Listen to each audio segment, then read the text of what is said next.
Bueno, vamos a hablar de algunas lesiones que son frecuentes.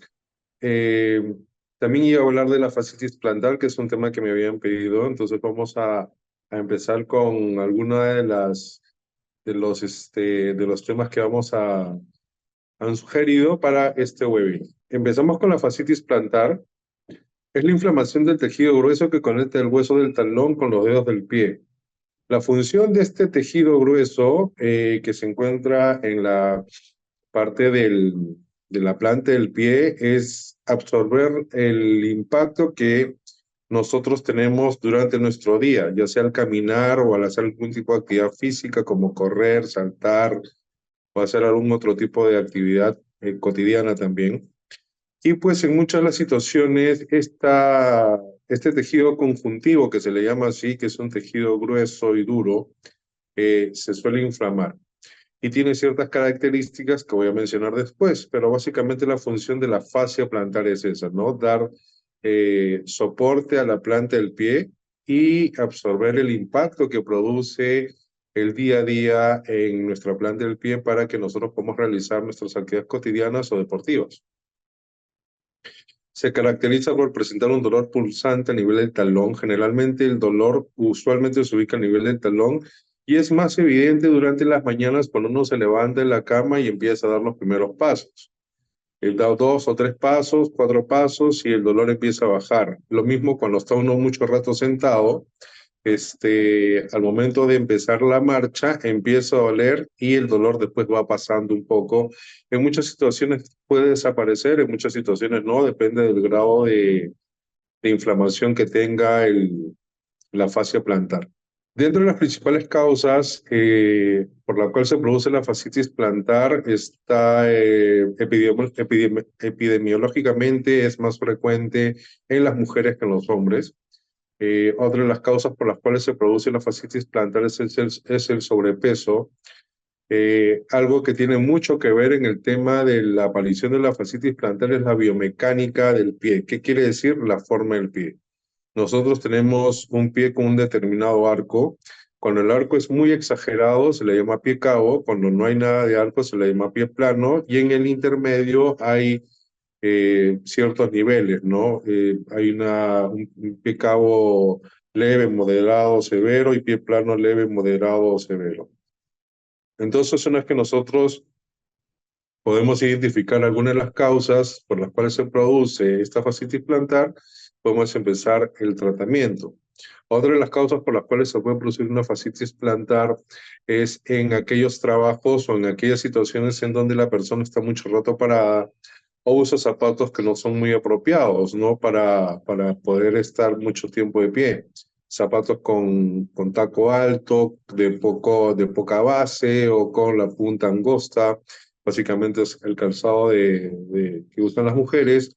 Es por eso que también es más frecuente en ellas. Si esto le sumamos que de repente la persona pueda tener sobrepeso y encima tenga pie plano o pie cabo, pues ya estamos juntando casi todo para que podamos tener un cuadro de fascitis plantar. El tratamiento, cuando tenemos un caso, lo primero que tenemos que hacer es identificar la causa. Si hay una alteración en el apoyo plantar, si hay alguna alteración en el peso, si hay alguna alteración en algún tipo de actividad física o cotidiana que está haciendo, tratar de solucionarlo. Y después empezamos con el tratamiento. Básicamente, cuando la lesión es crónica, o sea, es decir, ya tiene más de 2 meses o 2 meses y medio, nosotros lo que hacemos es usar las ondas de choque. Es la figura que están viendo en estos momentos. Las ondas de choque tienen el efecto de desinflamar la zona y ayuda a regenerar si acaso hay algún grado de desgarro a nivel de la fascia plantar. En otras situaciones en donde la lesión es aguda o donde la lesión pudiera ser subaguda, es decir, más de un mes, se aplicamos tratamiento o fisioterapia con agentes físicos como la magnetoterapia, el láser de alta intensidad o el ultrasonido, dependiendo de la intensidad del dolor.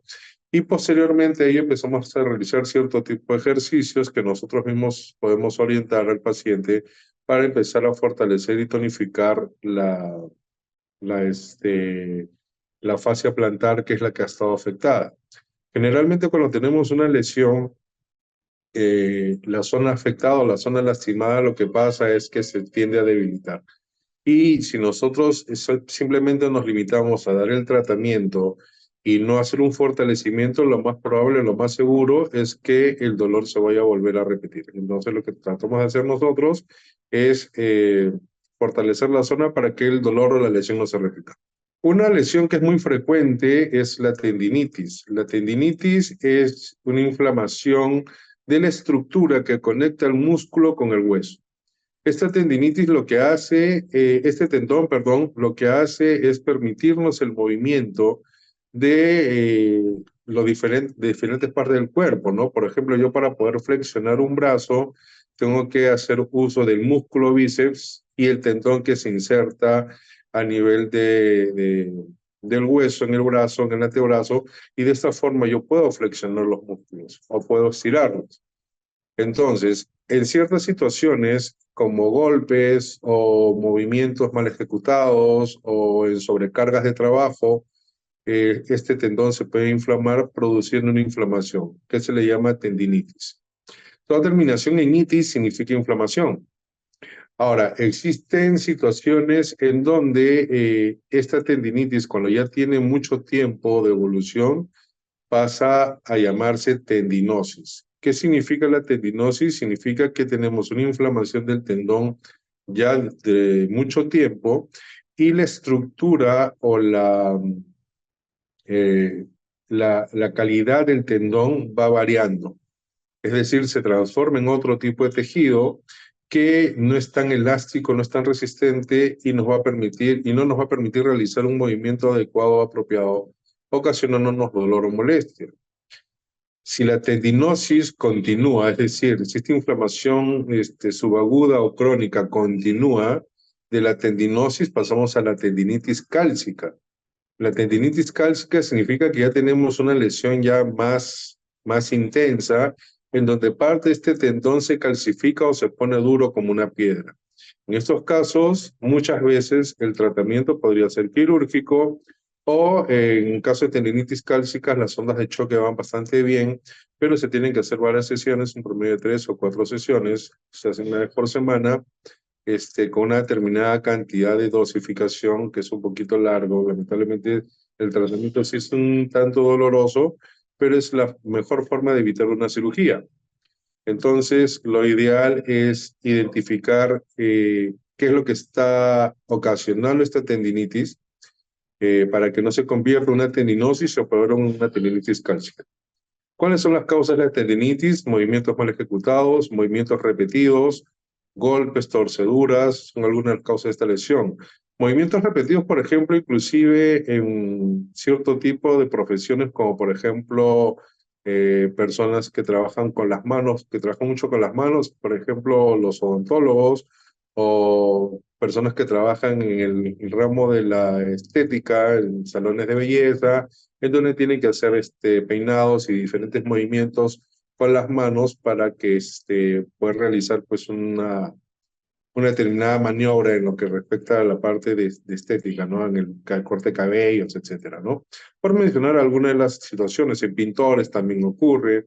Entonces, hay cierto tipo de productos ortopédicos que van a hacer que nosotros podamos eh, evitar la sobrecarga de trabajo de las diferentes estructuras que por nuestro oficio o nuestra profesión tenemos que hacer de todas maneras. Entonces, usando cierto tipo de aparatos ortopédicos en la muñeca, en el antebrazo, en la rodilla, dependiendo de la actividad física que uno pueda realizar, vamos a evitar que esta inflamación de tendón eh, se vaya a producir. El tratamiento de la tendinitis, básicamente, va generalmente, siempre tenemos que identificar la causa de la inflamación, corregir la causa de la inflamación. Por ejemplo, si es una persona que practica el tenis o practica algún otro tipo de deporte, corregir las técnicas. Si es una persona que trabaja en oficina durante muchas horas y tiene que tipear durante mucho tiempo, pues usar los diferentes aparatos ortopédicos que ya han salido para personas que trabajan en oficinas para evitar la inflamación de cierto tipo de tendones a nivel de las manos, a nivel de los codos, a nivel de los hombros, y de esta forma evitamos que se produzca el dolor o molestia. Una vez que identificamos la causa, el tratamiento con fisioterapia, menciono mucho la fisioterapia, puesto que es la forma en que eh, en mi centro laboral, acá en Media Salud, es como tratamos nosotros las lesiones. Empezamos con el tema de la aplicación de ciertos tipos de equipos que van a ayudarnos a disminuir el dolor, desinflamar o regenerar si es que acaso tenemos algún grado de desgarro a nivel del tendón. El, el láser de baja intensidad, la magnetoterapia, el láser de alta intensidad, son equipos que usamos nosotros frecuentemente para el tratamiento de de la inflamación del tendón, ya sea tendinitis, tendinosis o tendinitis cálcica. En cualquiera de los tres usamos este tipo de herramienta para permitirnos pasar a la segunda etapa del tratamiento, que es el fortalecimiento con pesas o el fortalecimiento con cierto tipo de aparatos que nos van a permitir hacer una determinada fuerza, por ejemplo, en personas o adultos mayores que de repente no sea fácil que puedan asistir a un gimnasio, usar las bandas elásticas o vendas para hacer cierto tipo de ejercicios, dependiendo de la zona que está afectada. Y de esta forma nosotros podemos fortalecer la zona y evitar que la tendinitis se vuelva a producir. Cuando tengo pacientes con tendinitis a nivel del codo, por ejemplo, que se llama codo de tenista, generalmente siempre les indico el uso de de una cintilla que se pone alrededor del codo, de tal forma que va a evitar que la estructura del tendón se mantenga en en mucha carga de trabajo, para evitar la recidiva, puesto que hay lesiones que tienden a hacerse crónicas, como las epicondilitis, ¿no? Las epicondilitis o tendinitis a nivel del antebrazo o codo de tenista, que también se le llama así, son lesiones que tienen la tendencia a hacerse crónicas, ¿no? Entonces, nosotros con este tipo de aparatos ortopédicos vamos a evitar que pudieran darse esta afección. En deportes en donde el contacto es inevitable, como por ejemplo el Muay Thai, las artes marciales combinadas, karate, judo, etcétera, las tendinitis son bastante frecuentes por el mismo golpe y la característica del deporte. Entonces, existen ciertos aparatos protectores para evitar que ciertas partes del cuerpo se inflamen, pero a veces es inevitable. Entonces, lo que se recomienda siempre cuando hay una sesión de entrenamiento que sea muy fuerte, en donde haya habido mucho golpe, pues se les indica a los pacientes que se apliquen hielo. Generalmente el hielo se pone dentro de las primeras 48 a 72 horas de producir una lesión o un dolor. Después ya puede empezar el calor, puesto que el hielo es analgésico, es anestésico y antiinflamatorio. Entonces, la aplicación del hielo cuando tenemos un golpe por una determinada actividad deportiva o por un accidente, se pone 10 minutos cada 2 horas durante 2 o 3 días para evitar que la inflamación se haga más intensa, más severa y la recuperación demore más tiempo.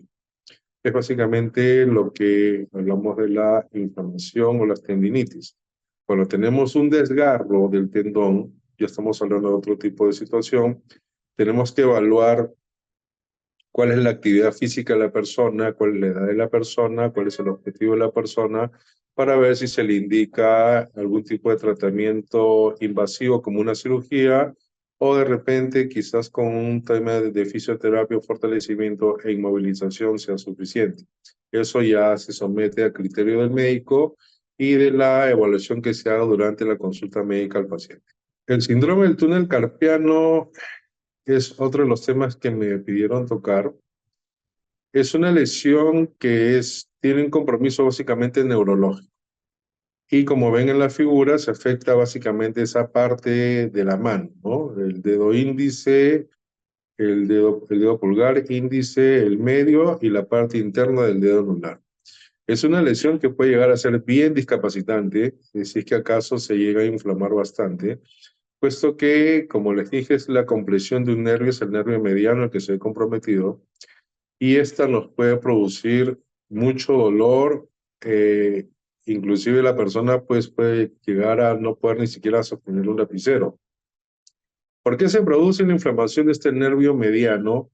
Este nervio pasa a través de una vaina, es como un túnel en donde está compartiendo ese espacio con otras estructuras como tendones o ligamentos, este, arterias también, y cuando se inflama alguna de estas estructuras, se comprime el nervio mediano y empieza a inflamarse. Puesto que esta vaina, por donde están pasando las estructuras que mencionaba hace un rato, están en el espacio justo, ¿no? Entonces, cuando tenemos este tipo de situaciones de inflamación como consecuencia de algún golpe o algún tipo de actividad continua, se comprime el nervio y empieza a haber esta situación. El caso extremo en el tratamiento del síndrome del túnel carpiano es la cirugía, en donde se hace una liberación del túnel, es decir, se apertura un poco el túnel para que haya más espacio y se descomprime el nervio, pero ese es el caso extremo. ¿En qué situaciones se puede dar un síndrome del túnel carpiano? Eh, en situaciones en donde se trabaja con estructuras que producen mucha vibración. Por ejemplo, los odontólogos tienen aparatos en donde estos vibran con mucha frecuencia, mucha rapidez y pueden producir inflamación de esta zona. Movimientos repetidos y cierto tipo de actividades como pintar también. Recuerdo mucho el caso de una paciente que era secretaria y la razón por la cual se le produjo el síndrome del túnel carpiano fue porque la silla donde estaba trabajando y la altura del escritorio donde trabajaba todos los días, un promedio de 8 horas, estaba sentada tipeando y haciendo documentos, no eran las apropiadas. Entonces, esto hacía pues que ella tenga que hacer demasiada fuerza con el antebrazo y la muñeca para poder acomodarse para trabajar de una forma apropiada y esto ocasionó que se inflame el tendón y el tendón comprimió el nervio y llegó al punto en donde no podía ni siquiera sostener el cubierto para poder comer. El problema es que le afectó a las dos manos, ¿no? Entonces, se suele, cuando tenemos un caso avanzado, se suele realizar algún tipo de maniobra como o indicación como el uso de algún tipo de férula para inmovilizar la zona afectada. Esa férula es la que se suele indicar, en donde se inmoviliza la zona del dedo pulgar o el primer dedo para evitar que haya más movimiento y se siga inflamando la zona del túnel carpiano.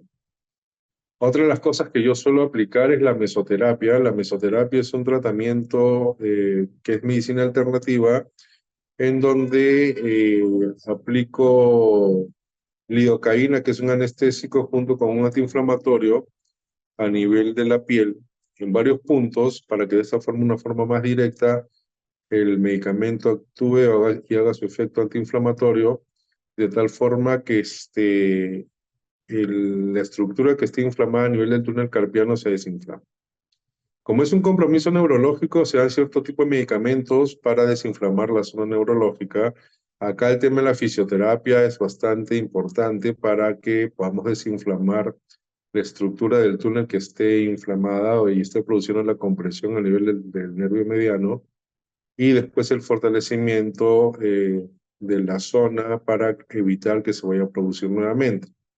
Obviamente que si nosotros tenemos algún tipo de actividad que nos ocasionó esta lesión, este síndrome del túnel carpiano, tenemos que solucionarlo porque de nada va a servir que yo inmovilice algún tratamiento, aplique fisioterapia, medicamentos, si es que voy a volver al agente agresor. Si tenemos el agente agresor continuo, después de hacer el tratamiento, lo más seguro es que se vaya a producir nuevamente la lesión. Cuando todo lo otro antes dicho, en lo que respecta a la fisioterapia, falla, ya se empieza a pensar en la corrección quirúrgica, ¿no? En la liberación de la vaina que contiene al nervio mediano y al tendón y ligamentos que pasan por esa zona, para que esta forma se descomprima, pero No he tenido hasta ahora ningún solo paciente que haya necesitado una cirugía. Eh, en estos casos, ya con la lesión se hace muy crónica, las ondas de choque van muy bien. Menciono mucho las ondas de choque, lesiones crónicas, porque es el tratamiento de elección para personas que sufren de lesiones crónicas.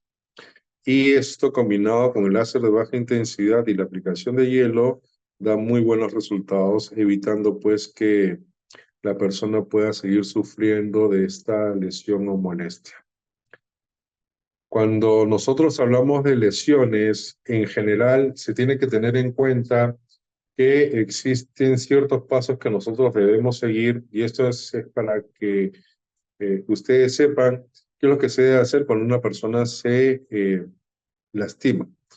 Por ejemplo, si yo tengo un golpe, una torcedura o algún tipo de lesión, ya sea deportiva o por actividades cotidianas, la aplicación de hielo es importante. No se debe aplicar calor, no se debe aplicar ninguna de estas cremas que huelen fuerte, ¿no? Que tienen un olor fuerte a mentol, puesto que esto va a empeorar la lesión, ¿no? Produce más microsangrado, más microhemorragia, y esto va a ocasionar, pues, que la lesión empeora. Entonces se pone el hielo entre 10 a 20 minutos cada 2 horas, las primeras 48 a 72 horas. Pasados los 3 días ya se puede aplicar ya el calor. La otra cosa que debemos hacer es comprimir la zona. ¿De qué forma lo podemos hacer? Con un vendaje. Bueno, para esto ya sí sería necesario que vayas a un médico, pero si acaso se te imposibilita por cierto tipo de situaciones, pues sería bueno que te pongas una venda, una tobillera, una rodillera, una muñequera, dependiendo de la zona que esté lastimada. Elevar la zona que está lastimada, tratar de mantenerla por encima de la mitad del cuerpo. Si estás echado en tu cama, tiene que estar siempre por encima de tu cuerpo para que de esta forma, por gravedad, no haya tanto microhemorragia. La microhemorragia es el microsangrado que se produce cuando hay una lesión. Si nosotros disminuimos esta microhemorragia, el sangrado va a ser menor y esto va a hacer posible pues que la lesión no se haga tan grave. Y definitivamente puedes ir a visitar a un médico cuando tienes algún tipo de molestia, si es que este dolor no pasa o si continúa, para que te hagan un adecuado diagnóstico y de esta forma se realice el tratamiento necesario para poder curar la lesión que estás teniendo. Lo otro que quería hablar son las lesiones musculares. Se ha hablado en un principio de lesiones musculares. Y pues acá podemos tener las contracturas, los desgarros, las distensiones. Generalmente este tipo de lesiones se dan como consecuencia de una inadecuada preparación para hacer la actividad que estamos realizando por una sobrecarga de trabajo. Por ejemplo, si yo voy a correr una maratón o si yo voy a correr en alguna competencia o participar en una competencia, tengo que preparar a mi cuerpo, como se dice comúnmente, calentar el cuerpo para que el músculo se haga elástico. Para que se hagan una idea de cómo es el músculo es como un chicle que no hemos masticado y tiene cierta capacidad de elasticidad. Cuando nosotros hacemos una actividad física intempestiva, por ejemplo, jugar fútbol o jugar vóley, y estiramos de una manera brusca el músculo, esto va a poder estirarse hasta cierto punto, pero va a llegar un momento en donde se va a distender o se va a romper. Entonces lo que nosotros tenemos que hacer es estirar los músculos, calentarlos, correr un poco para que el músculo entre en cierto tipo de calor y las fibras se hagan más elásticas. Igual que un chicle cuando lo masticamos, ¿no? Si nosotros masticamos un chicle, y durante un tiempo el chicle va a poder estirarse más antes de poder romperse. Lo mismo son con los ligamentos, con los tendones y con los músculos. Entonces nosotros haciendo un adecuado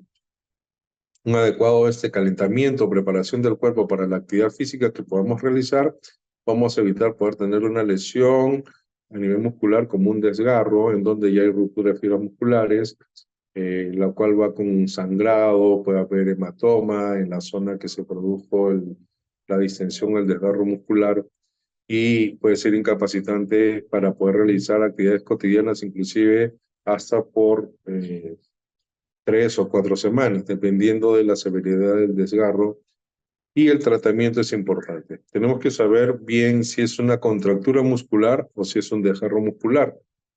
Si yo doy un tratamiento a un músculo desgarrado como si fuera una contractura muscular, que es la incapacidad del músculo de poder relajarse, lo que vamos a ocasionar es más daño y vamos a ocasionar que el músculo que está desgarrado se vaya a desgarrar más.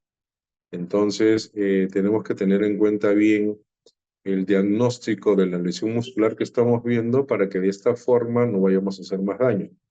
¿Cómo podemos estar seguros de que es una distensión o un desgarro o una contractura?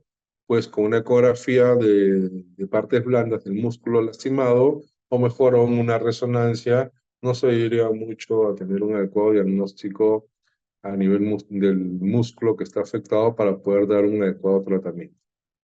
El tratamiento con fisioterapia y después el fortalecimiento con pesas. Acá sí es necesario hacer un fortalecimiento con pesas adecuadamente orientado durante unas 2 o 3 semanas luego de que el dolor desaparece. Va a ser importante para que la lesión no se vuelva a repetir. Si nosotros inducimos o indicamos al paciente a que vaya a realizar sus actividades deportivas con normalidad luego de un desgarro muscular sin haber hecho una adecuada rehabilitación, lo que va a ocurrir es que el desgarro va a volver a producirse. Si se produce nuevamente un desgarro sobre un desgarro anterior o antiguo, la fibra muscular ya va a estar más débil y va a ser más difícil poder recuperarla y va a ser una persona que va a tener tendencia a formar una cicatriz o fibrosis muscular, se le llama. A esta fibrosis muscular no es como es una cicatriz mal formada que no nos va a permitir realizar nuestras actividades deportivas o cotidianas, haciendo pues que tengamos dolor durante mucho tiempo. El tratamiento para la fibrosis muscular, que sería la peor complicación de un desgarro muscular, es con altas dosis de rayos láser. Básicamente utilizo láser de alta intensidad para eliminar esta fibrosis o cicatriz y la magnetoterapia, que lo aplico durante aproximadamente 3 semanas para que de esta forma la persona pueda eh, volver a sus actividades cotidianas, sus actividades deportivas sin mayor inconveniente. Después de la fisioterapia, como les dije, viene el fortalecimiento con trabajo de pesas de la zona específica que está lastimada y de esta forma vamos a evitar que la persona se pueda lastimar o lesionar nuevamente. Entonces, es más o menos lo que yo quería compartirles respecto a los diferentes puntos que me han pedido tocar. Eh, es importante que si vas a iniciar algún tipo de actividad física, lo hagas de una manera progresiva para que de esta forma no te vayas a lastimar.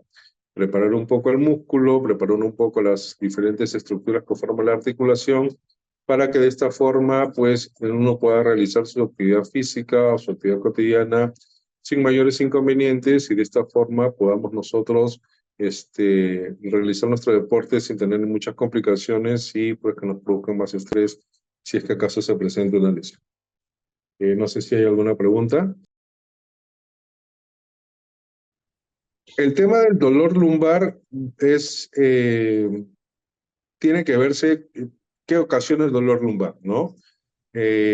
Alteraciones a nivel de la columna como la escoliosis o la hiperlordosis, son personas que son muy quebradas, o alguna desviación en la columna, o si hay alguna discopatía como una hernia o una protrusión, que es la deformación del disco intervertebral. Cuando nosotros diagnosticamos una lumbalgia, ya sea por discopatía o por alguna alteración al nivel de la columna, se hace el tratamiento respectivo y lo importante acá es el fortalecimiento.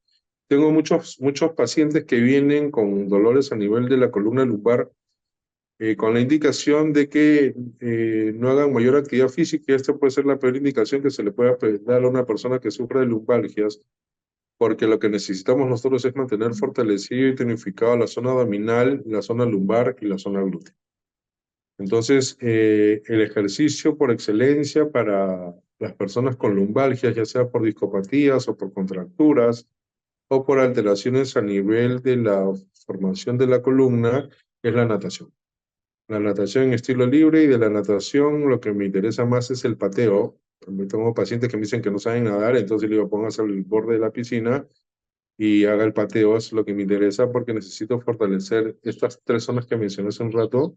Se le llama core, ¿no? En la zona lumbar abdominal y la zona glútea, para evitar que la lumbalgia se vuelva a repetir. La mala noticia de las lumbalgias es que tienden a producirse o a repetirse siempre. Por más tonificado o fortalecido que uno pueda estar, o aunque acuda a una ayuda quirúrgica, pues estas lumbalgias siempre tienen la predisposición de poder repetirse. Y en este caso lo que nosotros hacemos es hacer el fortalecimiento para que estas recaídas no se den con tanta frecuencia, o en todo caso, si se dan, no sean tan intensas o duren tanto tiempo. Pero el fortalecimiento es la clave para que las lumbalgias no se sigan dando. Es muy importante que la persona no esté este, sedentaria, y tampoco usen mucho el tema de las fajas. Las fajas con soportes rígidos o semirrígidos no es indicado, porque quizás en un principio podría ser, pero después no, porque si no va a ser el trabajo del músculo lumbar y va a hacer que este músculo se debilite, y va a ser una zona muy delicada que va a tener mucha predisposición a lastimarse nuevamente. No, como les dije hace un rato, el síndrome túnel carpiano en el peor de los escenarios sería la intervención quirúrgica. Generalmente yo trato el síndrome túnel carpiano con fisioterapia. La aplicación de ciertos agentes físicos que desinflaman la zona de la vaina donde están las estructuras como el nervio mediano. Al desinflamarse, todos vuelven a su sitio, ¿no? Como les dije, el túnel carpiano el túnel es como una vaina en donde las estructuras que pasan por esta zona o por esta estructura están acomodadas al límite.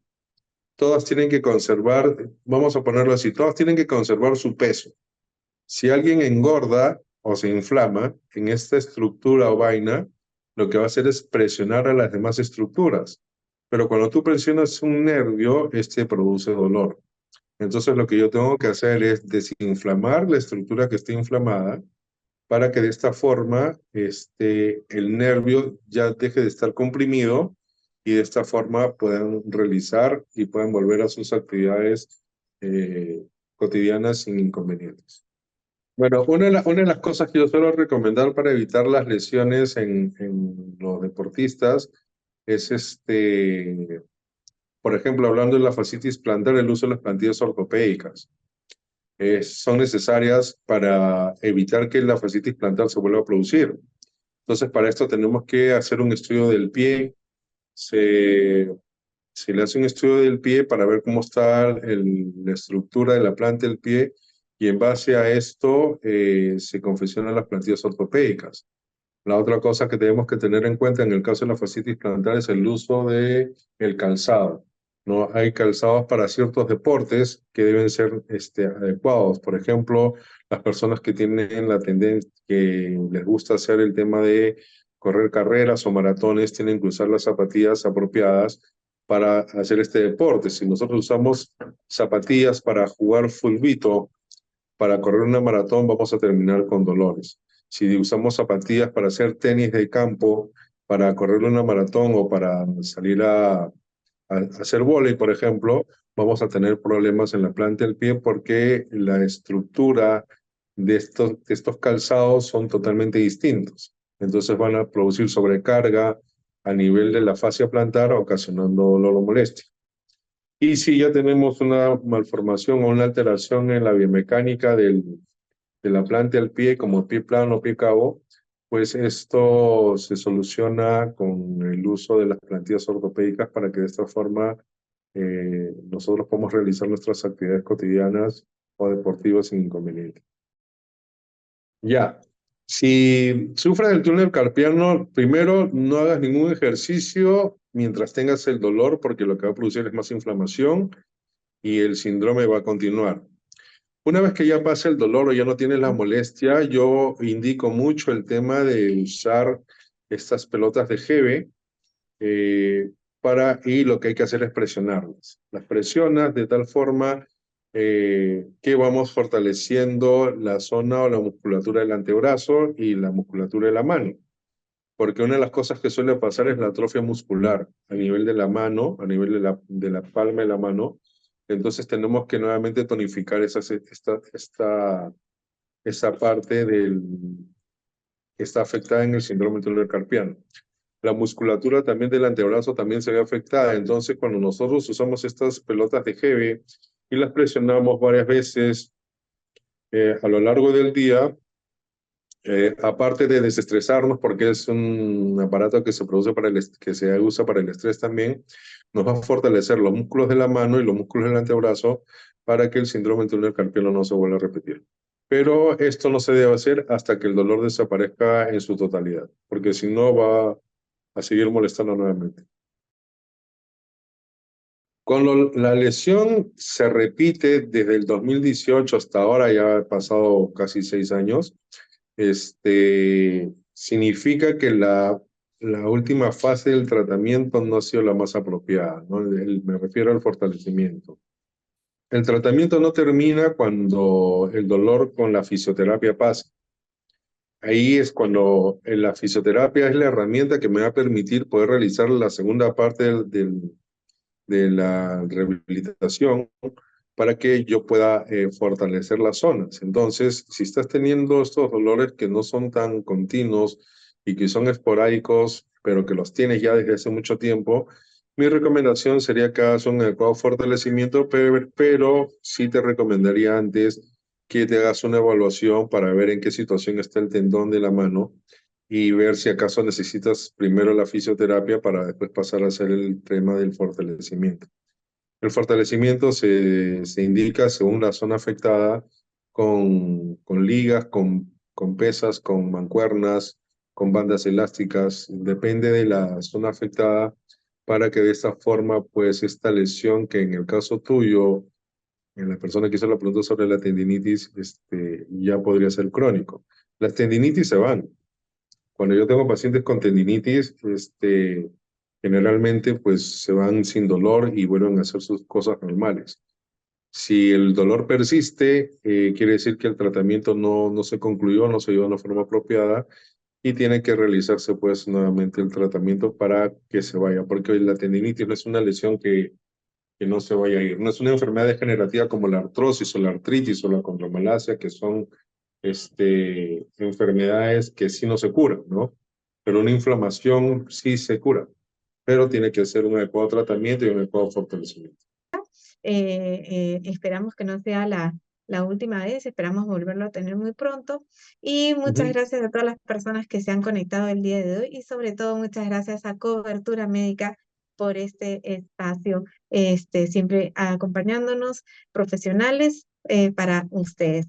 Que tengan una linda tarde. Gracias, doctor. Gracias. Buenas tardes Muy bien, y hasta hasta luego. luego con todos. Nos vemos muy pronto.